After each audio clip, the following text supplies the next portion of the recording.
നമസ്കാരം. ഇന്ന് നമ്മൾ എത്തിയിരിക്കുന്നത് അറബിക്കടലിൻ്റെ തീരത്തുള്ള പോർബന്തറിലാണ്. ഭാരതത്തിൻ്റെ ആത്മാവ് തൊട്ടറിഞ്ഞ മഹാത്മാവിൻ്റെ പാദസ്പർശമേറ്റ പുണ്യഭൂമി. മോഹൻദാസ് കരംചന്ദ് ഗാന്ധി എന്ന ലോകനായകൻ പിറന്നുവീണ ആ കൊച്ചു വീട് കാണാൻ വേണ്ടിയുള്ള യാത്രയാണിത്. ഇതാണ് കീർത്തി മന്ദിർ. 1869 ഒക്ടോബർ 2 ഗാന്ധിജി ജനിച്ച ആ പഴയ 3 നില വീട് ഇന്നും മാറ്റമില്ലാതെ ഇവിടെ സംരക്ഷിക്കപ്പെട്ടിരിക്കുന്നു. തടികൊണ്ട് നിർമ്മിച്ച കോവണികളും ചെറിയ മുറികളും തനിമയാർന്ന ഗുജറാത്തി വാസ്തുവിദ്യയും നമ്മെ ഒരു നൂറ്റാണ്ട് പിന്നിലേക്ക് കൂട്ടിക്കൊണ്ടുപോകും. അകത്തേക്ക് കടക്കുമ്പോൾ ആദ്യം കാണുന്നത് ഗാന്ധിജി ജനിച്ച ആ പ്രത്യേക മുറിയാണ്.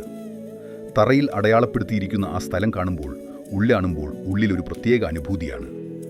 ഇടുങ്ങിയ പടവുകൾ കയറി മുകളിലേക്ക് പോകുമ്പോൾ ഗാന്ധിജിയുടെ കുട്ടിക്കാലത്തെ നിഴലുകൾ നമുക്ക് ചുറ്റുമുള്ളതുപോലെ തോന്നും.